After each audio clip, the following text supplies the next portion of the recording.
Welcome to episode 3 of Mental Notes. Today we are chatting with Adib, author of Darius the Great is Not Okay. The story follows Darius as he takes a trip to Iran to visit his extended family for the first time. At home, Darius doesn't have much of a social life and is dealing with clinical depression and a disapproving father. But now in a new country surrounded by new people, he has to come to terms with who he believes he is. This is Mental Notes. Hello. Hello. How's it going? Good. How are you doing? Good, thanks. Yes, well, welcome to Mental Notes. So excited to have you on, and I really appreciate you, being willing to, be a part of this project and just kind of, talk about your book and your experiences. So really excited. It's my pleasure. Thanks for asking me on. Yeah, of course. Well, to get started, do you just kind of want to talk about, I know, in the actual afterword of your book, you kind of talked about what inspired this story, but do you just kind of want to share that? What inspired Darius the Great? Sure. Darius the Great is Not Okay was inspired by a lot of things. Part of it was growing up in the Iranian diaspora. Part of it was that I first started writing it in 2015 when the nuclear deal was in place, and I and a lot of other members of the diaspora thought that we'd move toward more normalized relations with Iran, which of course did not happen, as we know from the last 10 years of poor relations. It was also inspired by my experiences with depression growing up. I was diagnosed with major depressive disorder when I was 12 or 13. It was inspired by visiting my family who moved from Iran to Vancouver, British Columbia, after the Iranian Revolution, and I, living in America, would visit them every summer, like when I was on break from school. And the feelings of constantly saying hello and then saying goodbye to them, of seeing all my cousins who were tight-knit and lived close to each other, and kind of inserting myself into their group, and yet always saying goodbye at the end of every trip. And I wanted to, I guess, capture all those feelings in book form. Yeah, I think you did a really great job. I think this book covers all of that and more. It's really clear how I think your own experiences really came through in that, but also Darius himself just feels like such a well-rounded and real person because of all like those identity struggles and everything that he's struggling with that, you've also just said that yourself that you were going through. It really feels like Darius was a real person, and I think you did a really good job of capturing that. Oh, thank you. Also, actually, as a quick side note here, I feel a little bit embarrassed admitting this, but the first time I read the book, I thought it was pronounced Darius, and I only just recently found out it was Darius. So if throughout this episode I say Darius, just know that it was, one of the problems of being a reader is that you often mispronounce words from reading them in your head all the time. It's quite all right. There are lots of people who do say Darius. That's just not how Darius ever says it himself. In fact, my sister keeps calling him Darius. And I'm like, well, he pronounces his name Darius because he goes to a school with a bunch of white people in America. Yes, so Darius. Yeah. So how long did it kind of take you to write this? And once you had, that the idea to write this story, what was kind of like the process like for, taking us through like Darius's journey? I started writing in March of 2015, and I wrote a first draft in about 5 months. I finished in August of 2015. And then I spent the next, I guess you could, year and a half or so revising it several times. I finally had a version I liked uh, in by like January of 2017, which is, I think, when I started querying agents for it. As far as the writing process, that's a really generous term for what I do, which is that I sit down and I make things up in my head and go wherever the story takes me.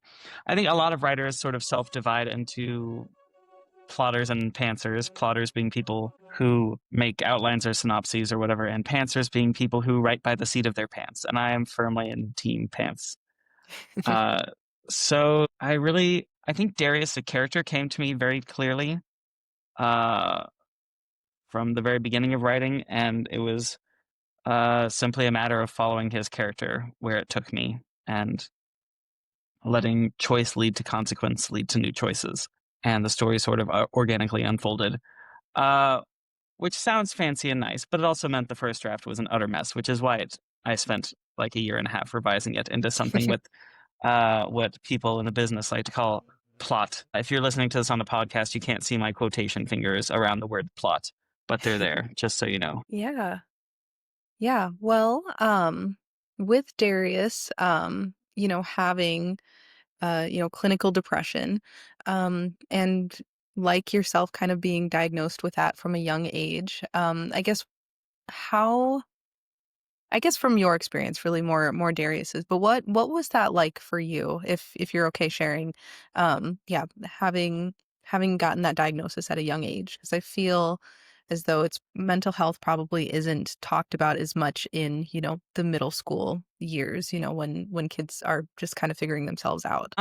For better or worse, that was not my experience. Okay. My mom's side of the family has a long history of mental illness. My grandmother lived with bipolar disorder. Her mother, probably we would have diagnosed as a narcissistic personality disorder these days. But she was, as my grandmother used to say, a piece of work. Um, Lots of other people in my family were diagnosed with mental illnesses at various ages. And my mom actually went to school to study psychology. So, having lived with and in that world, mental illness was never stigmatized in my household growing up. And when it became clear that I was struggling in school and in life, they took me to a doctor, and the doctor was like, "You should maybe take him to see a psychiatrist because he might have depression." And I did. And so we tried lots of different medications and therapy, and some of the medications were terrible. Some of them eventually worked. Therapy was really great. And it was, in a lot of ways, treated the same as having a broken bone or something in my house, which I did not know at the time was perhaps atypical, but I'm certainly grateful for it. Yes, yes. I'm really glad that you had, I guess, a positive experience. If you can say that with getting that figured out. So that's always good. I feel like it's a lot harder to get the help that you need or advocate for yourself, when you're still a minor, if your family's not on board with certain things, especially when it comes to mental health. Um, can feel like tricky to navigate. At least in my family, I feel like my parents have gone back and forth sometimes Oh on no. their stance on mental health. So it's been, it's tricky to navigate. But I'm glad that you were able to have that support really early on. Thank you. And yeah, I mean, I was and lucky. yes, yes, definitely. And Darius too was lucky in that sense that it wasn't stigmatized. I I really thought it was interesting though how you still were able to like craft the story of, even though both Darius and his dad had depression, and even though they were both on medication, there was still kind of this disconnect in like the way that they talked about it, because they really didn't, right? Like they might take their medication at the same time, but there wasn't a whole lot of early on, like a lot of conversation or communication about what was actually going on. And I feel like, it was really interesting. Yeah, I think one of the hallmarks of being a teenager is it's a time when you are more likely uh, to respond to your perception of someone else's behavior than to their actual behavior. Which is interesting because depression tends to do the same thing to people, that it colors every interaction. And so Darius's dad thought he was on top of things, thought he was communicating clearly, and that everything was fine. And from Darius's perspective, that very much was not the case. And it took a pretty powerful inflection point for them to finally uh, get on the same page. Yeah, yeah, definitely. I like how you said that, that it colors your perception. Like that's very, very vivid there. Um, I don't currently, I guess you could say, struggle with depression. But I have like in the past, but even just with anxiety, or I also have borderline personality disorder. And just like my perception has definitely been skewed at times where, the way that somebody's interacting with me, to them, everything is fine. And I have like this filter kind of that, like I'm looking through like a different lens and just seeing things a little bit differently than how they're either actually doing it or intending to do it. And I feel, yeah, that's definitely very, very much the case with Darius, and his father, and like you said, teenagers a lot too. So they're kind of, you know, in their own world, but that's kind of normal at the same time, right? Like they're figuring out a lot of things. The world is becoming bigger, and yet their world is still, everything that they know, in a sense. It really is. Yeah, being a teenager is really tough. You're you're ex- you're treated like a kid and expected to act like an adult, which Yes. is a really, I think, frustrating contradiction. Hmm. Yeah. Yeah. I guess as an author, how are you still able to like stay kind of connected with the mind of a teenager, like when you write books for that age group? Ooh, well, for one, I think all of us were traumatized by our teenage years, and that never quite goes away. So all we have to do is think back on our trauma, and we can just go back to that time in our lives. That said, I also, in in having written Darius, I get to sometimes go to schools and talk to their students who are reading the book or have read the book, and that helps me kind of reconnect with young people. I have cousins with kids that are around Darius's age, and also there's this thing I consult regularly called it used to be called the Beloit Mindset List, and I think its name has changed.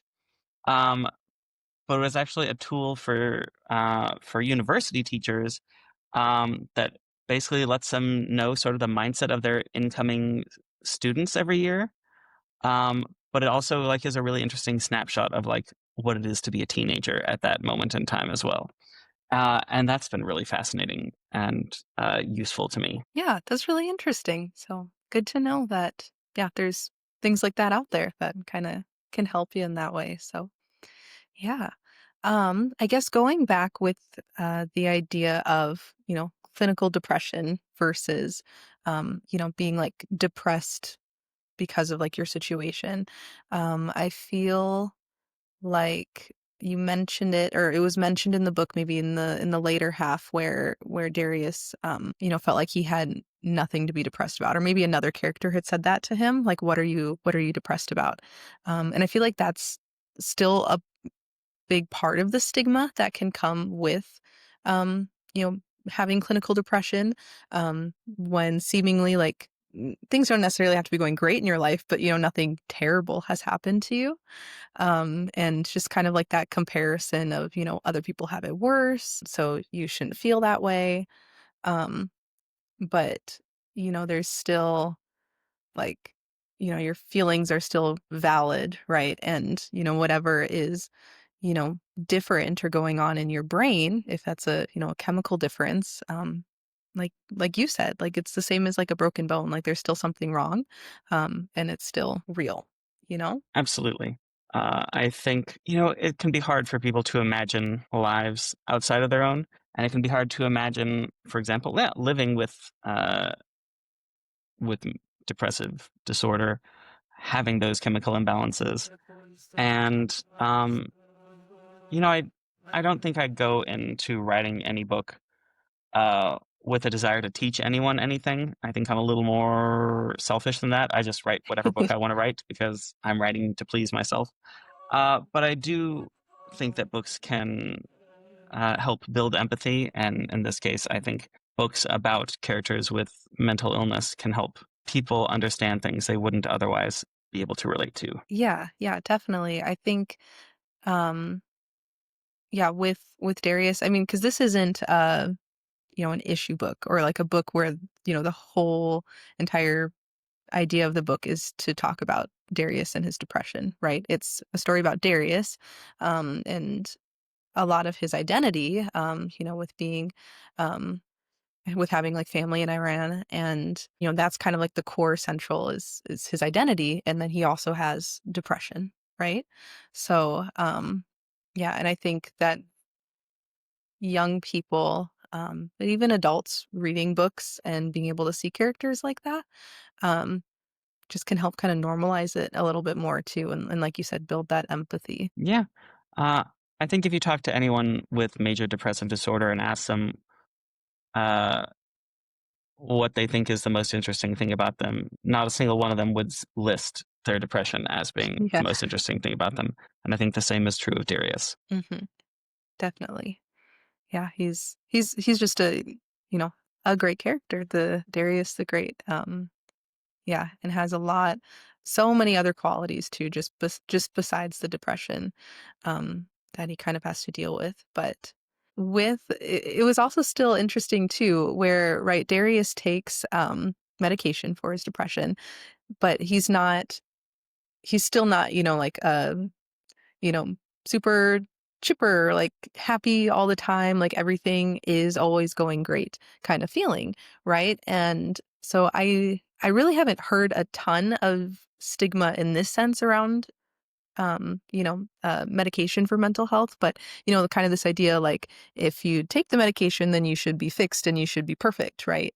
Um and that's not necessarily the case either. Like you're still human, right? And you're still gonna, have, the highs and lows. And probably, if you have depressive disorder, um, I guess you can speak more to that than I probably can. But, it's still gonna be hard even if you're on the medication. Would you say that's like true? Yeah, the human condition is, uh, or I think the default condition for most humans is not happy. It is, uh, I would say, content. Like that's a really healthy place to be, is content, but not like happy. And so, uh, if you're dealing with any sort of mental illness, the medication is there to help bring you to baseline, not to make you happy all the time, but to make you functional, to make you content, to make you able to experience what joys come your way and what hardships come your way, uh, and deal with both in a healthy manner, if that makes any kind of sense. Yes. Yes, it I mean, if does. you want to be happy all the time, you have to take much harder drugs. And I'm very much not advocating for that. I'm just saying like the kind of drugs that make you happy all the time are illegal in most places because of all the other bad things they do to your body and your brain. Yes, very good point. Very good point. Um, there was one line in the book that I was kind of curious about, where Darius said that depression is anger turned inward, and he said that was something that I can't remember now if it was his therapist or psych that had told him that. Is that a line that you came up with yourself, or is that something that you kind of learned, like I through think therapy? I probably learned that in therapy myself. It's been something that's, I think, been in my brain for a long time, and so I could not say who to attribute it to anymore. Yeah, well, it's a really interesting concept. Yeah, do you want to maybe kind of elaborate on what it kind of means to you? Oof. Yeah, I think in my experience with depression, sometimes it manifests as sort of a deep dissatisfaction with the world or a dissatisfaction with myself.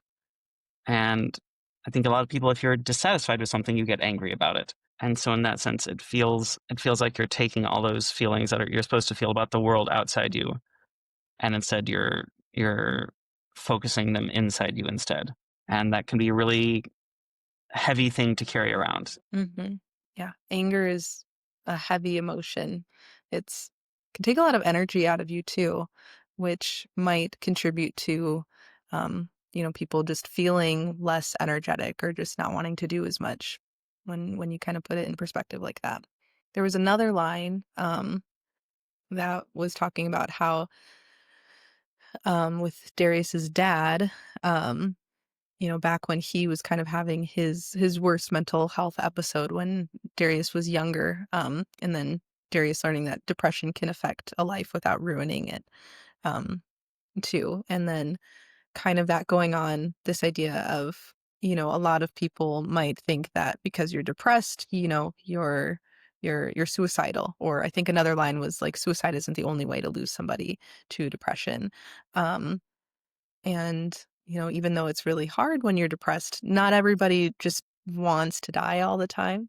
And yeah. Yeah. And I think that a book like this that kind of shows, like I said, it shows like the normalcy of people experiencing mental health, or clinical depression without having someone like be in like such a dark place that that is what they feel all the time is again not only um making things less stigmatized, but also just showing that yeah, you can be um okay enough, or you can like function enough and not just yeah. I think I'm kind of losing the plot here as I'm talking, but yeah. If I understand kind of what you're getting at, is that living with depression, uh, emphasis on living, uh, is not like an eternal crisis. It is simply a part of you. And Yes. while some people do experience crisis, not everyone does, and all those crises can look differently uh, from person to person. But just because you're not in crisis, it doesn't mean that it doesn't affect your life, and doesn't mean that sometimes you might have to work hard to maintain your relationships. Uh, I think it's really easy when you're dealing with mental illness to sometimes isolate yourself, um, to or to just not pay attention to the people around you. I think it becomes very easy to become a little myopic when you're living with depression or other mental illness, and like that might be necessary to take care of yourself to get healthy, but it's not a great way to build relationships and to have a community around you. And Mhm. so nurturing those relationships when you're going through a better phase um will is like necessary to keep them around when you're going through a rougher patch. Yes, yes, definitely. Community plays such a huge role too, and I think that's something that Darius learned throughout the book, right? When making friends with Sorab and his family, and kind of having that community. Again, it's not going to fix everything, but it's definitely going to make life a lot easier. And we're human, right? And our innate desire is to have connection and have community with other people. Um, yeah, and I think, Sorab was a really, really amazing friend to Darius. Yes, he did screw up. Who doesn't Friendship. screw up sometimes? Yes, exactly. Yeah. People make mistakes. People will accidentally, not intentionally necessarily, hurt each other in relationships and friendships. But again, that's just part of being human. But overall was a very good friend and to Darius and like being there and being a part of his community and helping him kind of build that. I thought that that was a really really great relationship that the two had. Yeah, I think the experience of like having a best friend is a really unique one in the course of a human life, and it can change everything uh, in a heartbeat when you find that person that gets you and understands you for who you are. Mhm. Definitely. I liked how um Sarab also um when he would listen to Darius, like he you know would it would just listen to him, right? He wouldn't tell him that his feelings were wrong. He would just kind of be there to listen, and sometimes that's all you can do is to just sit there and be a friend. And then, Darius kind of had that opportunity too at the end, when Sorab was going through, problems with his family. Don't necessarily want to spoil it for people who haven't read the book, but yeah, and I think, like you said, being able to build that community when you're doing better will help you kind of when you're down. And yeah, and both Darius and Sorab proved that um yeah, they can be good supports for people when they're down. Absolutely. What was coming up with the character of Sorab like, and how did that kind of come into play? I'm not entirely certain, to be honest. I think sometimes there's a certain alchemy that happens in the subconscious as you're creating characters. And Sohrab came out kind of fully formed from the moment he stepped on the page. Um, that said, crafting the friendship between him and Darius was a little trickier uh, because I have largely had the same friends since I was in like elementary school. It was hard to capture that feeling of like instantly just connecting with someone. It had been a while since I was a teenager. I never felt that. But then I remembered that, in fact, at work, like, I'm an adult, and at my old day job, I had actually fallen very quickly into friendship with someone. And so in some ways I had to take those experiences of like basically making a new best friend at the age of 30 something and sort of extrapolate from there what it would have felt like to do that at 15. Yeah. Do you think it was easier or harder to kind of create that like instant friendship between the two, given the fact that Darius didn't really have friends? In some ways it was easier because, when you're writing, you want there to be conflict, you want there to be growth and change, and going from 0 friends to like a best friend is a really great change to track. So it was easy in that sense, but it was also difficult in the sense that you wanted to, like, I as a writer wanted to portray it honestly and authentically. Anytime you want to get something honest and authentic on the page, there's work you have to put into it, of finding the right words, of crafting the sequence of events in a way that makes sense to a reader. So yeah, it was both easy and hard. Good. Yeah, they were really, really great characters, and I really, really loved their friendship and their relationship. I also really loved just like the I don't know how to word it exactly. Just the the physical closeness of the two. I don't think that we see, whether or not like anybody's like sexuality like comes into play or not. I don't think in media we get to see a whole lot of friendships between men or friendships between boys where they're like vulnerable with each other, or where they are, able to like, hug or like comfort each other in like a physical way without, people saying this, that, or otherwise about it. I don't think there are a lot of really strong examples of male friendship, and that's something that I really, really enjoyed about this book. Yeah, I think that's something that in some ways is unique to American or perhaps Western culture. Yeah, boys do not show platonic affection to each other through physical touch very often. And the opposite is true in Iran. In Iran, homosexuality is illegal, but 2 men can walk down the streets holding hands because they're best friends. Men can hug and kiss each other on the cheeks because they're friends, and it is a cultural norm. And for Darius, coming from the United States to Iran, I think it was very confusing for him, but not unwelcome to get that kind of affection that he had never really felt before. Yeah, yeah, and that's a really, really good point too about just like the difference in cultures. Um, and with like you said, like show like being able to like show affection, and that sort of thing, or just even, like crying in front of each other.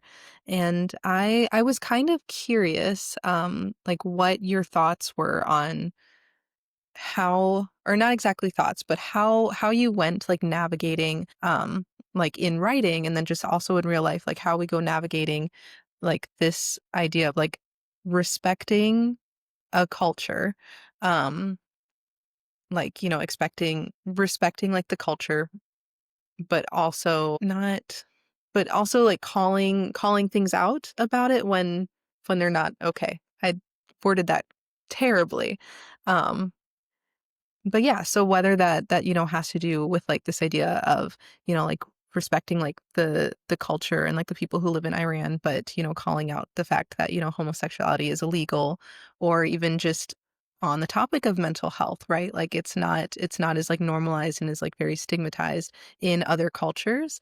um but how that relates. Again, I think I worded that in the most confusing way possible, but hopefully you semi understand what I'm trying to say. I think so, and I think fundamentally, uh, if you give people as individuals and as groups the fullness of their humanity, you can appreciate their good while still acknowledging and correcting or hoping to correct the bad. whether that's in real life or whether that's on the page. If you imagine people as full, complete, and complex humans, it becomes a lot easier uh, to give them that kind of depth. I think that was very well worded. Thank you. Like I said, You're welcome. yep. There's a little bit of word vomit there. Yeah, yeah. Um, but yeah, so kind of, I guess going back to like this idea of identity, right? And this is, a major part of Darius's life. And in this book, this kind of snapshot of him trying to figure out his identity and who he is. And just like the way that our identity um, or maybe lack of identity or lack of confidence in our identity can also just shape, our mental health. And I guess what would you kind of have to say about that? I don't know. Like in some ways, it feels like the book is what I had to say about it in a way. Fair point. Yeah. I think at the end of the day, we are all, whether we're, older or younger, sort of constantly coming into being who we are and who we want to be. And whether we're dealing with mental illness, whether we're dealing with queerness, whether we're dealing with friendship, whether we're dealing with death in a family, those are all just parts of ourselves that we have to learn how to integrate. And so I think if I had any sort of, I guess, thesis, it's that when we reach for each other, we also are reaching for ourselves, and that the people around us can help us understand who we are and who we're meant to be. Does that make any sort of sense? Did I just bomb that answer? No, not at all. I feel like I got to thinking and then I talked myself into a circle. So hopefully it works. You can edit it and make me sound smarter. Yes, no, that was a really great answer. Yeah, I guess when for you, did you kind of feel like you had a good grasp on your identity? Just, yeah. Oh, never. Never. No, I think, yeah, I'm still growing. I'm still changing. Things I thought to be true about myself have turned out to be false. Things I thought were not true about me turned out to be true. I don't think any of us are ever really done growing and changing until we die. And I think that in some ways that's the magic of being alive. Mhm. There's definitely beauty in that, like knowing that you're not going to, you know, stall or like you said, stop growing. Because that would actually be pretty sad if, we reach a point and we're like, okay, we're done now. And now just coast through the rest of life. Indeed. I will say though, once I hit 30, I became much more zen about like growing and changing. Like I feel like when I was in my 20s, I felt like I had to have myself figured out. And once I hit about 30, I was like, you know what? I'm a work in progress and that's fine. And I think that's actually a very common experience for a lot of people in their 30s as you start to shed the rigidity of your 20s. Yeah, I'm 25 and I definitely feel like enjoy the collagen in your knees while it's still there. Like yes. all that beautiful cushioning. Hopefully they're not making any sort of weird popping sounds as you walk around. Enjoy it while it lasts. Yep. Yeah. I often feel like it's like 1 minute I will know myself and then I'll forget about it, the next minute. And yeah, and then so I'm constantly like rediscovering, in a sense, or even just remembering things about myself. I'm like, oh yeah, I do like this, or oh yeah, I am like this, and I am this person. So yeah. When I was in high school, I felt very much like my identity, I feel like, was much more dictated by what I did rather than like who I was, right? Like I was on I didn't actually do like sports in high school, but I did dance, and I did show choir, and that was like my identity was like show choir, like I am show choir. And I feel as I've gotten older, it's become much less about what I do, more so because I don't do a whole lot besides work in grad school. But much more in like myself and who I am as a person and not necessarily the things that you do. Yeah, I think that's pretty common. I think teenagers often define themselves, I think, by two things. And one is like what they do, what they perceive themselves to be good at. And the other is their friends, like Mhm. what their role is in sort of their core friend group. And so, you know, in a lot of ways, that's what Darius is in some ways expanding for the first time. Is he had thought he was basically a loner and is learning that he is in fact not a loner. Yeah. Yeah, there's a lot of, you know, people who might think, and you kind of referred to this earlier with this idea of wanting to isolate ourselves, not even just, in the idea of, being depressed or having, a mental health disorder, but just this idea of, oh, I'm fine by myself. Like it's okay to, not saying that if you're a loner, you're not okay, but I think it's maybe more of like a protection almost, like you don't wanna get hurt. You don't wanna, you're worried about, like, opening up to other people, because that opens up the chance to be hurt by other people. But that's just part of the, again, of, being human and, having that connection. And I think with Darius realizing, like you said, that he doesn't he's not meant to be a loner, and he doesn't really desire that. I think before he definitely did want friends, but was kind of like, "Well, I don't have friends, and that's just kind of how things are, so I guess I'll just, be alone." And yeah, him realizing the steps that he can take to build those relationships and have that communication with others is a really big step that he makes at the end of the book. Yeah, for sure. Yeah. So you've mentioned that you've had a lot of the same friends from when you were younger. Um, I guess how did that, yeah, kind of, so had like the same friends throughout, um, yeah, high school, I'm assuming, kind of like Hmm. didn't shift a whole lot. So how was that like writing then a character that didn't really have any friends? It's weird because even though I had like a really amazing friend group, um, like I still remembered being a moody teenager, and I still remembered being a depressed teenager, and it was really easy to just access um, the parts of myself that felt friendless, even when I was sometimes literally sitting in a room, like in a basement with my friends playing Mario Kart. Um, you can still feel lonely even in a crowd, and so I don't think that was ever hard to reach for. And I think even as adults, like you can have a down day and just be like, "Oh, why doesn't anyone like me?" Mhm. You can have a crappy Yes. day at work, uh, and be like, "Oh my gosh, my boss hates me and they're gonna fire me." Brains are weird, and sometimes you just feel a little friendless, and so that was never a difficult place to go when I was writing. In fact, in some ways, it was much harder to pull back from that and make sure the book didn't get sad or maudlin, and uh, to make sure that uh, Darius as a character wasn't like sad to be around. Yeah.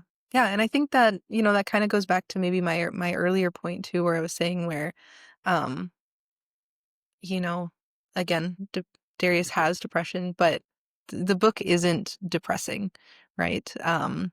Like it's still like, I don't know if it's like, not exactly lighthearted, but it has a lot of heart, and it is there are like so many like just really like nice, um like happy, genuine moments throughout the book, and it's very hopeful. Yeah, there are sad parts in the book because there are sad parts in life, but yeah, it's not a depressed book, not a depressing book. Um, yeah, Thank you. Yeah, I like to say that it's heartwarming and maybe a little tender. heartwarming. Yeah, yeah, I definitely agree with that. I think those are really great words to describe it. Thank you. Yeah. And with that too, I guess have you noticed, or I'm sure that you have, but like notice kind of like a shift in like the years of books that have especially young adult books that have like featured characters struggling with mental health. Have you like noticed more of a shift to kind of like those, in a sense, like uplifting or maybe like more like positive mental health stories as opposed to ones where everything is very depressive? Or what have you kind of seen there?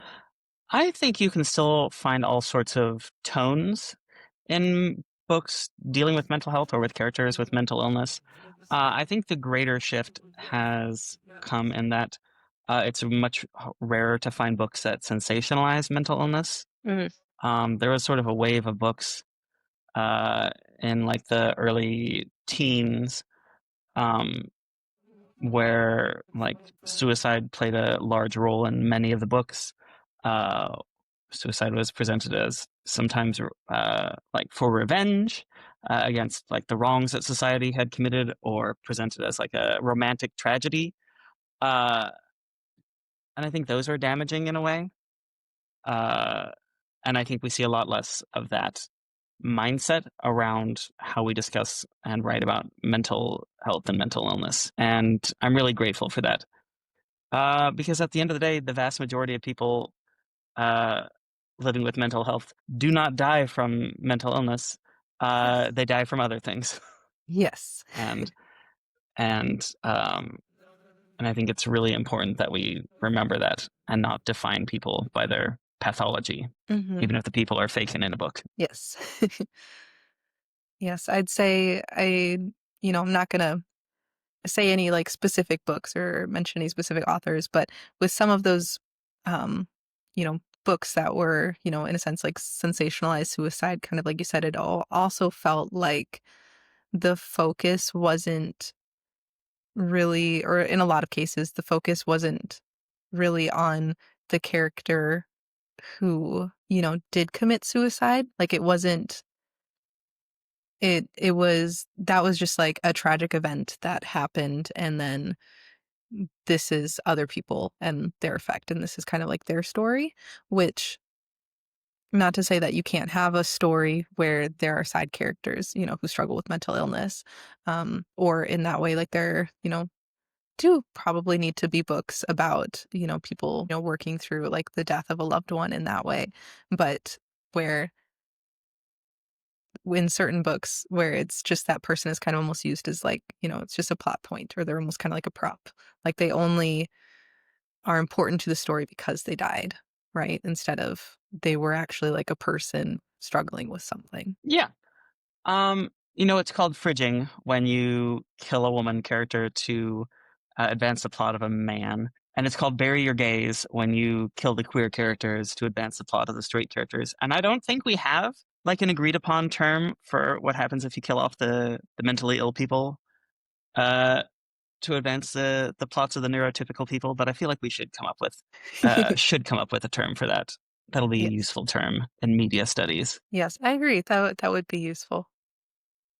But yeah, I'm definitely glad that there does seem to be a shift away from that too. So I think that there are, nobody experiences mental health or mental illness in the same way, and having a variety of ways to read about it in a variety of different stories, telling all those different ways, I think is really great. Mm-hmm. Yeah. We say of kind of any marginalized identity or marginalized experience that it's not monolithic. And so at the end of the day, the more opportunities young people have to interact with it in a healthy way. And I do think books, when written with care and thought, are a healthy way of grappling with some of these ideas. Like it's all to the good. Definitely. Yeah. Yes, I cannot think of any other specific questions off the top of my head, but is there anything that I haven't asked you or we haven't been able to discuss yet that you kind of wanted to bring up? No, I think we did it. I think we've solved mental health, you and I, Perfect. in the last 50 minutes. I think we did it. Amazing. Awesome. Well, thank you so much for having me. It's been a pleasure. Yeah, thank you again so much for being on the podcast. I really, really appreciate it. And it's been a pleasure talking to you. You're so welcome.